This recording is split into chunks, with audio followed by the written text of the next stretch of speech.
Blues Matters, you have JJ Blair, producer, guitarist extraordinaire. Yes? Welcome, JJ. Hi, nice to see you. Let's take you way back. How did you get involved in the music business in the first place? Well, it starts off with me wanting to play guitar. I remember hearing Davy Johnston's intro to Saturday Night's All Right for Fighting, and when I was a kid, and going, I want to make whatever that noise is that's coming out of the speakers. I want to make that noise, and I want to do that. And eventually, after becoming a guitarist, and a music fan, I was listening to records, and I had bands and started playing in professionally when I was around 17. But I had an immense interest in records, and started becoming interested in how we make them and the process of making them, and having my own little portable studio and whatnot. So from high school onward, that was something that I pursued. And I guess my experience being in bands was so miserable, I said, you know what, I'm just going to stay to making records in the studio. It's a lot. Then I only have to be in the band for the duration of the record, and then I can move on to the next people who start to annoy me. And what college did you go to? How did you get educated into what you're doing? I went to, let me see, when I got out of high school, I tried to get an internship at a recording studio, and they weren't interested in an 18-year-old for the summer, but I was able to get in an ad agency and go to lots of recording sessions with the ad agency. And then I spent a year at a school called University of Redlands before I left, but they had a very strong recording program, and that's where I got my original, I guess, primer on recording. And then eventually I found a mentor named Alan Hirschberg, who was a working engineer, who taught me, and I got to assist under him and learn basically everything beyond whatever I came in with already from him. Who was the first person that you produced? Well, the first person I produced would be a band that at the time was called The Imposters. They now go by the name All Day Sucker, because Elvis Costello took the name for his band. That's just, you got to let the big dog have it. And they actually had a record deal. They had made a record with Mike Chapman, and the label was unhappy, and they said, well, you need to give us more songs, but we're not going to give you any more money. And I was like, oh, I'll produce you for free and get the experience. And the label still was unhappy, but they managed to do something. The music wound up in a movie, which was nice. That was my inauspicious beginning as a producer. What have been the highs in your career? Well, I mean, the most amazing, I think when I was 29, I wound up co-producing June Carter Cash's penultimate record. It was her and Johnny, and just being thrown into that situation, which was not chaotic from a musical standpoint, but from a technical recording standpoint. Just showing up with a bunch of gear in a log cabin, working off headphones in the same room as everybody else, trying to make things sound good. But, with these incredible musicians and so much rich history, but that will always forever be my favorite recording experience, because it was, and any time that a record's going along and it's just effortless is my favorite. The record we're here to talk about, the Mike Finnegan record, while we were recording it, it was effortless. It was the right people, the right material, and it just came out, and you're like, this is perfect. And I felt like this was my métier. This is my zone of comfort and expertise. I am equipped to understand this type of music and what makes this sound good. And then it's effortless, and with someone that I loved and revered so much. So that is a highlight experience for me. But any time that I get to work, and I've been able to work with so many of my heroes, that's always fun, as long as they're nice people. That's not always the case. Frequently, my inner 12-year-old has been very excited to go like, oh my God, I can't believe it's in. The way you listen to music now is different from that 12-year-old? Yes, sadly, because I have more of an understanding I have a critical ear now that I didn't have. And in some ways, it affects the way I make music too. I think there's a reason why some of the greatest rock stars have their most brilliant output in their early 20s, because they're taking chances. They don't know what's bad yet, so they're not afraid to be bad. They don't know like, oh, this doesn't work, or that's a bad idea. They'll just like, I have this idea and I'm going to do it. And you're more fearless. And I think, yeah, there was a lot more wonder when I was 12. Now that I know how the sausage is made, sometimes I listen to a record and I'm thinking about how the sausage was made. Not, I'm thinking about like, I wonder if is that a superphonic snare drum he's using? Yeah. I don't. And what mic do they have on it? That's what's going on frequently. And I try to separate my wonder of the songwriting and the performance from where my analysis is going to go now. So that's the difference between now and when I was 12. I didn't care. I just put it on and I either wanted to pick up a tennis racket and jump around like I'm playing guitar to it or not. What would you say constitutes a good song? There was a guy I learned a lot from years ago. He used to say every good song has a payoff. And what I take that to mean is it doesn't necessarily have to have a chorus, like a standard chorus hook, but there has to be a moment that you go like, that's, that gets me, that lifts me into something. And that's in terms of a song, not just there's good things, pieces of music that I enjoy listening to that I wouldn't necessarily qualify as a song, but there's always something. There is some payoff there. There is a moment that I can't wait to hear and that I wish would happen again. That is my favorite part. And that, and it's not always a melody because some things aren't melodic.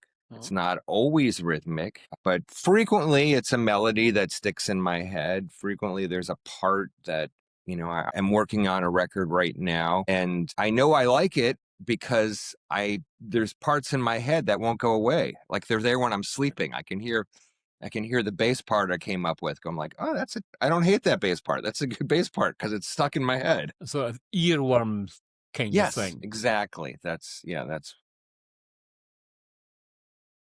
What kind of styles of music do you like? Do you enjoy? I have such varied taste. I mean, I can run the gamut. First record I ever bought was Rubber Soul because I borrowed my sister's Blue and Red compilations, those double albums that came out in the early 70s. And I was like, oh my God, this is the greatest thing ever. So I got to go pick out my own record for the first time at 6 and I picked Rubber Soul. So that everything sort of starts with the Beatles for me. I grew up with a father who listened to Broadway show tunes and classical music, so I have that ingrained in me. I love jazz, not all jazz, but there's as most jazzers don't love all jazz or whatever people call jazz, but I love rock and roll. I love country music, real country music, not this stuff masquerade calling itself country just because someone's got a drawl and a pedal steel on it. Blues is such a huge part of my musical upbringing. I grew up in Chicago and I spent my teenage years sneaking out at night and going to Kingston Mines until 3 a.m, being able to sit 8 feet from sun seals and just like take notes, people like that, which was amazing when I got asked to do the Joanna Connor record. I'm like, you're kidding me. She was a big part of my musical education. And I was good friends with her guitar player back in the 80s. So yeah, funk, anything that moves me. I mean, I'll even spend a day listening to Kraftwerk, because there's something in that appeals to me, which makes it possible for me to work on all types of music because I have a reference point of like, oh, this is what I think a good example of this is. So I can hear that in my head and go, oh, this is how that should sound. And I've been able to, not just be a blues guy or a jazz guy or a rock guy or whatever. I've been able to work in so many genres because my tastes are so eclectic because I just like good music. That's what it's about at the end of the day. Yes. It's all music. Okay, yeah. Mike Finnegan, what's your relationship with Mike? Well, I met Mike when I was 20 and he became sort of a mentor to me and a friend. And my father died when I was 9, and I was not close with my stepfather. We did not get along, and I was always sort of looking for these It's funny because I didn't even know when I first met Mike, I thought he was a dentist or something. I didn't realize this is the guy on Rainy Day Dream Away that I listened to 8 million times. I thought that was a black guy. I didn't know it was a white guy. It couldn't, I'm like, there's no way a white guy played that soulfully. It just was not possible. Mike was an extremely intelligent, articulate, and funny person with a huge heart. And we became friends, and we would spend a lot of time together, and he became my I have season tickets for the hockey team, and he was local hockey team, the Kings, and he was a big fan. And so we would go to many, many games together, and I became close to him and his family. And I just so revered him as a musician. Anytime that I could pull him into a project and have him play on something for me, it was always magical. And I had tried to talk him into doing something for years, and it just wasn't, I don't know. For whatever reason, he was reticent to do it. And I think part of it was because he had lost a little bit of the top part of his range and his falsetto. And I think he felt insecure and was like waiting for it to come back. And he did a live gig one night. And I just said, man, you're killing it right now. Let's just go into the studio for a day. And you pick a song, I'll pick a song. We'll figure out who the musicians are. If you hate it, we'll forget it ever happened. If you like it, let's see if I can, get someone to pick it up and continue with it. And that went, and it went over so well. In fact, the very first song we played, and it was the very first take, and I insisted that, because if you ever saw Mike play Hammond and sing, it was one complete organism. He's pulling drawbars and changing Leslie's speed and singing, and it's all one extension. And I think his singing affected the way he played, and his playing affected the way he sang. And it was like one thing that needed to be captured. So I said, the first song, which was Slow Blues, which was Don't Answer the Door, we have to get that live vocal. And it was the first take. And we never beat the first take. And it was, and a group of guys who had not played together before as a unit, other than just running through the song to work out the structure. And it was astounding. And I was like, okay, he's not going to hate this. This is too good.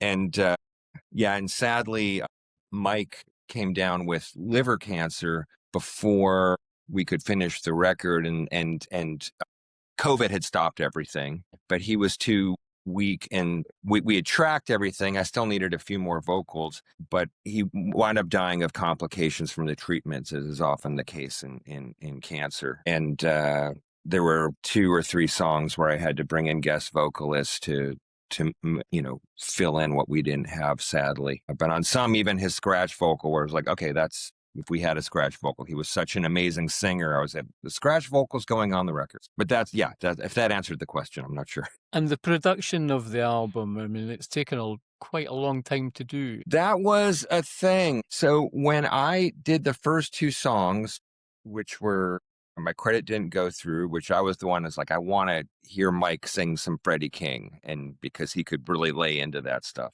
Joe Bonamassa is a close friend, and I played it for Joe, and I said, who do you think I could take this to that would want to put it out? And he was thinking, and originally the plan was to, he was like, I'd love to put this out on his label. And then it took so long to finish, and some things happened, and there were some complications that we decided that the best idea was for me to go somewhere else, and nothing to do with Joe, because he's been an absolute wonderful supporter of this record. And it would not have been possible without his encouragement and involvement. But I wound up, while I was waiting for things to play out, I wound up just taking on all the production costs myself. And we did a few different sessions at East West Studio, and with a couple different musical, with a couple different musicians on various things for different looks that we wanted. I had talked Mike into I had heard somebody do a down-tempo version of the Merle Haggard song, Sing Me Back Home, which I always thought, like, This is a very peppy song for talking about death row, right? This is like, and Mike came up with the brilliant idea of doing it in a 6/8 waltz, like Ray Charles would have done it. And I thought, I want to have once again live vocals, and I'd like to have live background vocals. So I had my friends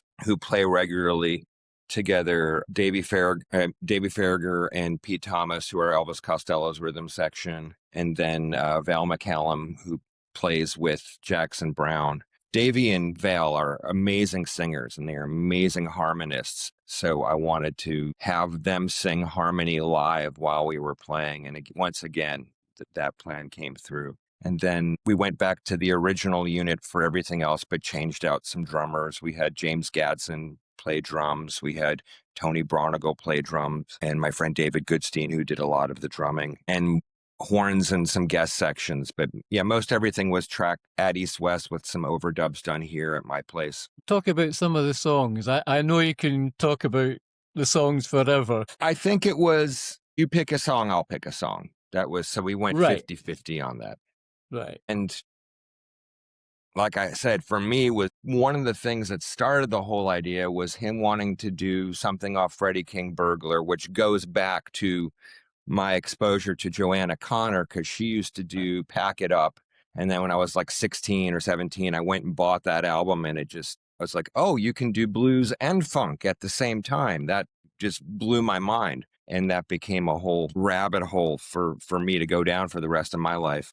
And I was just looking for, I think part of it was on some of his previous records, he was a little upset about the A&R people or the producer picking songs that weren't quite him. Like Jerry Wexler had him do New York State of Mind even before Billy Joel had recorded it or released it. And it's a great song, but that to me doesn't feature what Mike's greatness was as being one of the great American blues singers. And so I would throw stuff at him that I thought was really deep, that he would interpret and really bring things out, like the Merle Haggard song, like Curtis Mayfield, I'm a Fool for You, or Aretha Franklin, it Ain't Fair. And I wanted to hear, my hope was, I had picked Little Feat, All That You Dream, because I thought he would have sung the crap out of it.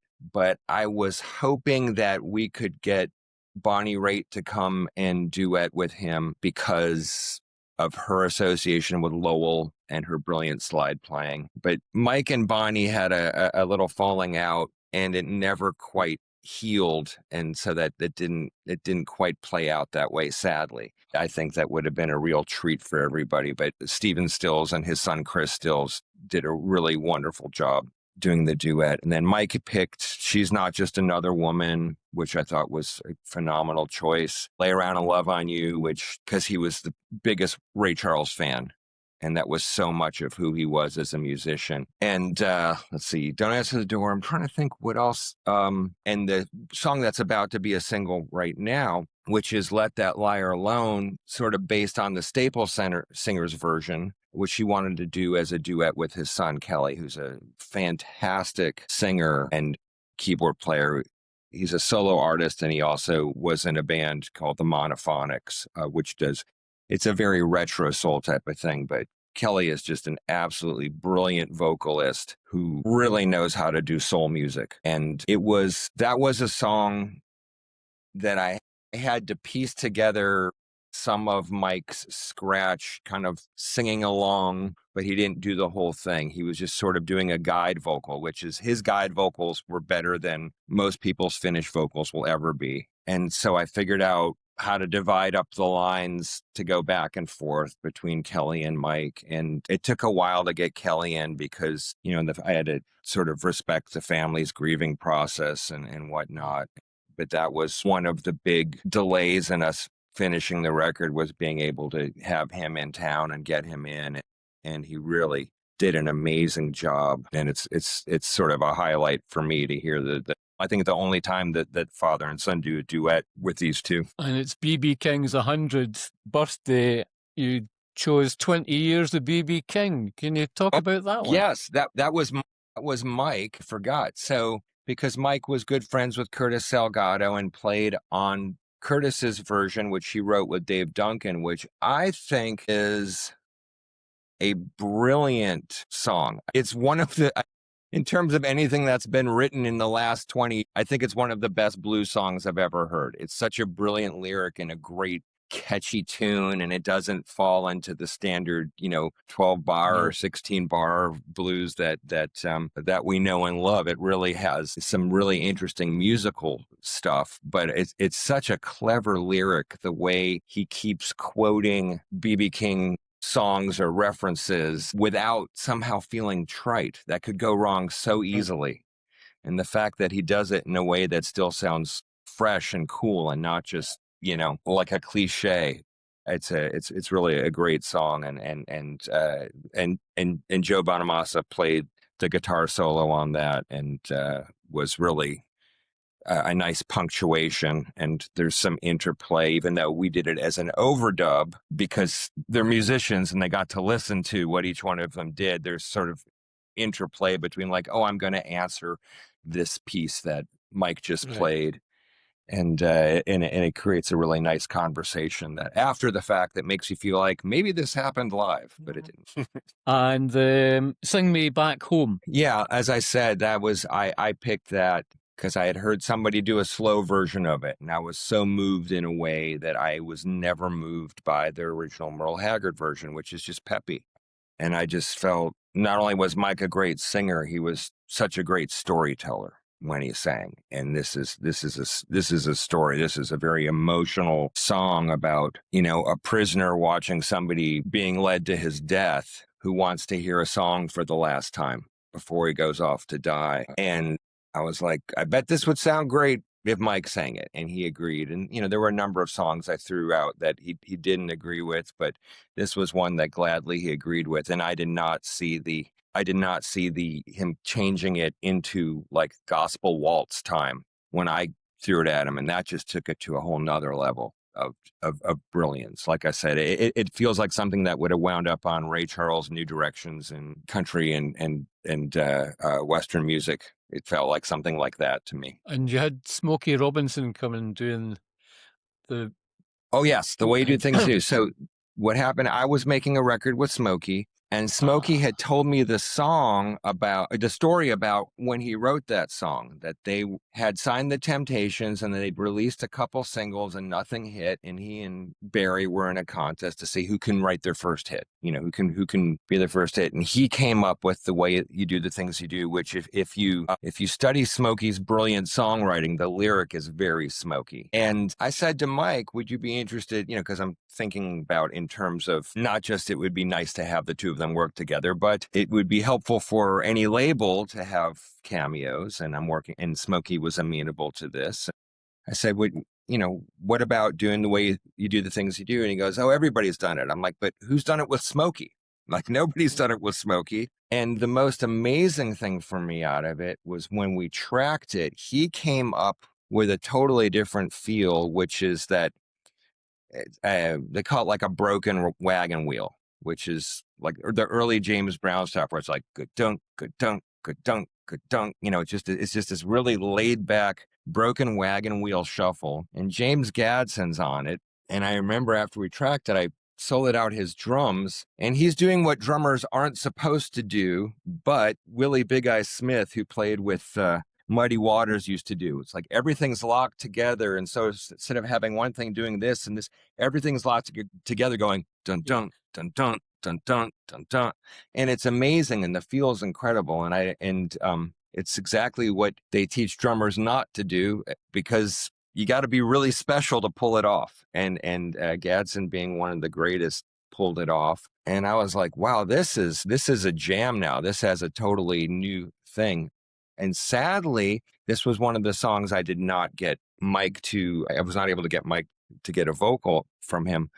And because Smokey had his record coming out on a new label, he was worried about singing the entire thing. He said, well, what if I give you a verse and a chorus? I'm like, perfect. Let's do that. And then I had James Gadsden, who sang some of those Charles Watt songs. He was a wonderful singer, sang the second verse. And my friend Dorian Hawley, who's one of the first call session singers in town, he sang the third verse and filled up all the harmonies. He's like, let's do it like the Miracles would have done it. And it came out beautifully. And I had enough of Mike going, the way you do the thing. So Mike is there in the chorus with everybody. And it's so joyous to me to hear it in that context where it's just, like I said, it feels like the early James Brown records with that, just that ba-dunk, ga-dunk, ga-dunk, ga-dunk that I never got, that you didn't hear in Motown too much. I think the harmonies on that are just absolutely tremendous. That is Dorian, who is an Dorian was he was in Michael Jackson's touring band for 20 something years, and it was eventually the vocal director, arranger, and musical MD for the vocal section. And I think he's out with James. He tours with James Taylor now, but he just has such a phenomenal sense of harmony, and he can do anything with his voice. He'd just go, okay, give me another track. I'm like, all right, okay, now give me another track. I'm like, great, that doesn't sound bad yet. Keep going. You must be very proud of it. I think this is the best record I've made good records, but I think this is the best record I've ever made, because it came together. As I said, there were some things, not everything came easily. We had a couple technical difficulties along the way that had to be straightened out, but it came together beautifully, and I enjoy listening to it.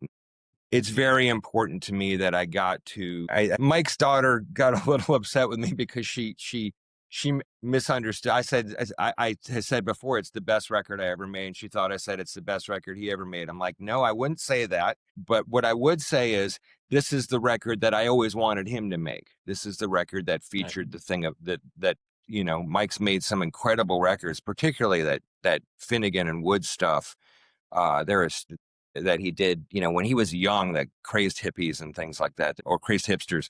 There's just some outstanding work he's done over the years, but I always felt like I want an entire record that showcases the thing that I love about his playing, the thing that I thought made him special. So it's my favorite Mike Finnegan record, and because I loved him so much and he meant so much to me, I'm extremely proud to have been able to capture him, let him do his thing, and put my stamp on it in terms of production.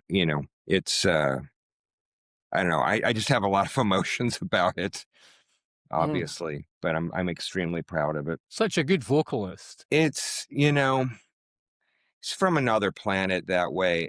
And I heard some stuff from much earlier on that somebody played some recordings he had made, and he had a higher formant at the time. As his voice moved lower into his throat as he aged, and all the cigars and Diet Cokes and whatever he was doing before he became a teetotaler, he sounded like Donny Hathaway. And his phrasings, his voice was so good. You could sit there and go like, oh, this is a Donny Hathaway outtake, who to me is one of the greatest singers ever of all time. And when I heard that, I was like, this is Mike? This sounds just like Donny. That's how good he was. And then he sort of developed more into that lower, throatier thing, and it was still amazing. But aside from his command of his voice, his ability to transmit emotion and tell the story and have a full dynamic from here to here, much like his organ playing. He had not just an incredible instrument, he had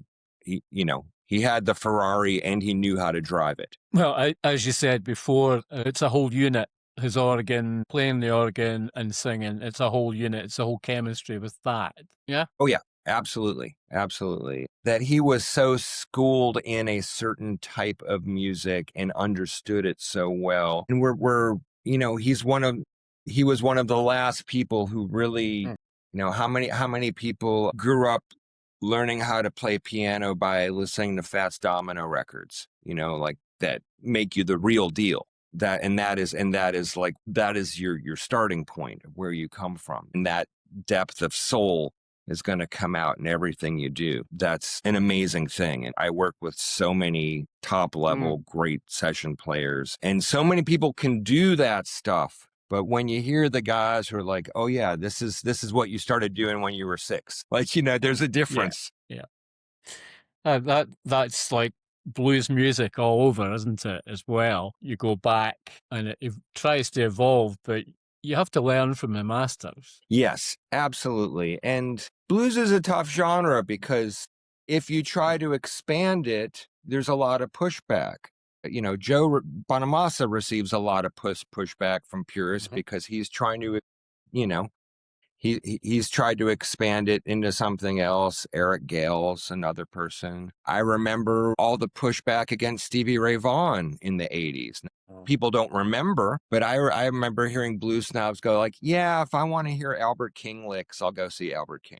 It's like, well, he has some obvious Albert King licks, but he's doing a lot more than that. You're kind of missing that he's taking us into another realm and getting a lot of people interested in the blues. But Mike had the gift of he knew where the line was between. I had this talk. I don't know if you know Josh Smith, who's a just unbelievable guitarist, and Josh can do a lot of jazz stuff. And he goes, "Yeah, I have this battle with when am I leaving the idiom? You know, with me, which are my words that to express like how jazzy can get. And blues is very finicky that way, which is why I like to play country music. You know, why I like to play country music because I can play a lot of notes that you shouldn't play in blues, you know, but I'm very picky about this is correct blues phraseology. And you can even sort of move and out of that, but there's certain notes you're like party foul, wrong, right? That's, you know, and Mike was so good at taking his virtuosity and never getting outside of the blues and gospel feel. It never left that. He never went like, a little too fusion, bro. Yeah. He knew where the he knew. So is there anyone else around just now that you would say is like him, or? I mean, there are some younger cats right now that I am so impressed with. Marcus King and Kingfish, and you know, I'm like, wow, those guys are really deep. But you can hear they started with some later influences, but they've got the soul. Like I listen to that. I'm like, man, those guys are 100% soul. They, you know, their first experience hearing blues guitar was not, you know, Lightning Hopkins or something like that. It's something else, but they're on that wavelength. And there's people in the non-blues. I have a friend named Elle Bramall. She's Doyle Bramall's daughter, and Susanna Melvoin's daughter, who used to be in the Revolution with Prince. She's 21 and she's making a record right now, and she'll go like, hey, I wrote my first song on piano, and she'll play me this and sing this thing, and it literally could have been on Joni Mitchell Court and Spark. It's that good and that deep and that sophisticated. And I'm like, it's obviously in the genes because she's got Susanna and Doyle as her as her parents, but she's the real deal, but on a different thing. It's not the blues and soul thing. There's some other, and I catch that here and there from young kids where I'm like, I don't know where you got this from. I'm jealous. I wish I had that when I was 21. Yeah.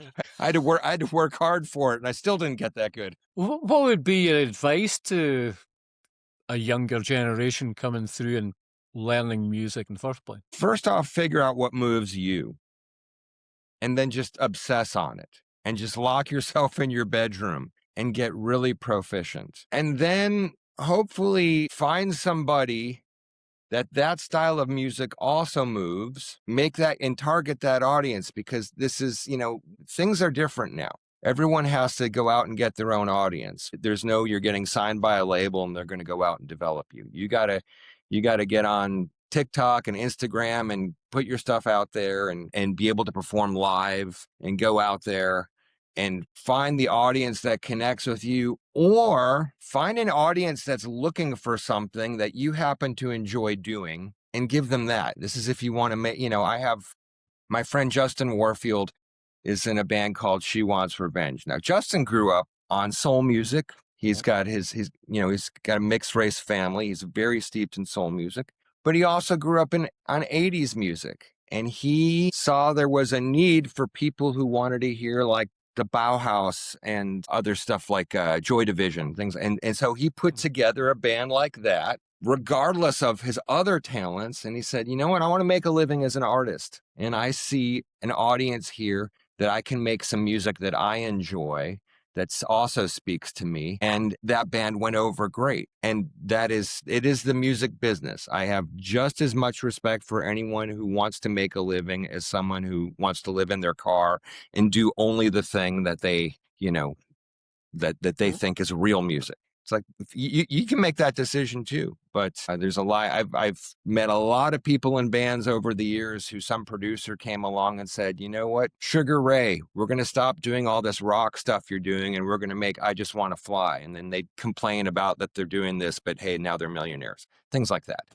You still get to go out and perform good songs for people who enjoy it, and that ultimately is the experience. That's what it's about. I mean, that's why there's longevity in the likes of groups like the Stones and the Who, etc. They're still out there enjoying what they're doing. They're maybe whatever age, but they're enjoying what they're doing. Being on I got to play a show with the Who on keyboards. And I will say that's very intoxicating to get that response from the audience. I can see never wanting to give that up. That is, that, you have good days, you have bad days, you have days that you get off and you're like, that's terrible, we sucked, I'm never doing this again. But part of you always, when you have that many people responding to, not songs that I wrote, but the songs that they wrote, you're sitting there, you're like, I created this and look at how much it means to all these people. And there's 18,000 people in this arena right now singing along. They know everything. It means so much to them. That's pretty intoxicating. And I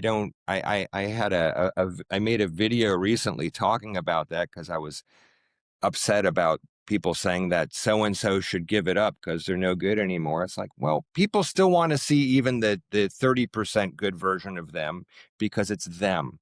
And that person's not going to quit because they feel that connection with their audience. And I understand that. I totally understand that. That's maybe one of the best drugs in the world is creating something that means something to somebody else and getting feedback from them in real time. What makes you continue producing? I haven't figured out what I want to be yet when I grow up. So,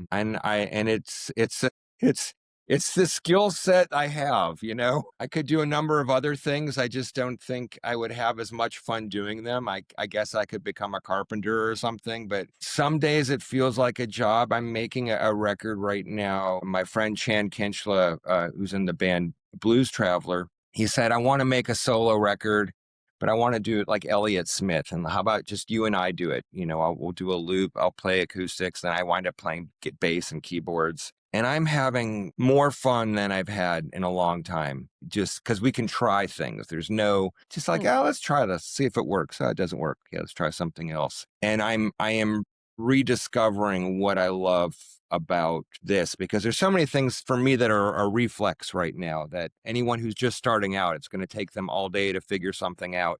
And I just go, oh, I know what this needs and I know how to do it, and blah, and it's done in 5 minutes. And so the wonder can be gone from that because it's just, I'm fixing the plumbing, I just happen to be really good at fixing the plumbing and I can do it quickly and efficiently. And it's nice to, I just, sometimes you're just making the donuts. And then some days you're like, this is why I do this. I mean, I really felt that on Mike's record. I remember sending my mom an email thanking her for her support because, if my dad had been alive, I never would have been able to do this. So thanking her for her support. And then I really felt like I was meant to do this. And some days you're just like, it's a job, but those days that where you're working on something where you feel like you're meant to do this, that's why I keep doing it.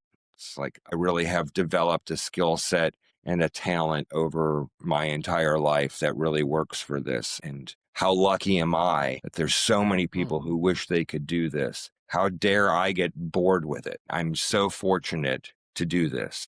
And then one day I'm sitting there, I get asked to show up, and next thing I know, I'm in a recording studio with Jeff Beck for a week. And I'm like, oh, that's why I'm doing this. Exactly. Well, you keep doing this. Thank you. I appreciate taking the time out to listen to the record, and I'm glad you enjoy it. Oh, it's just wonderful. Wonderful. Just put this off just now.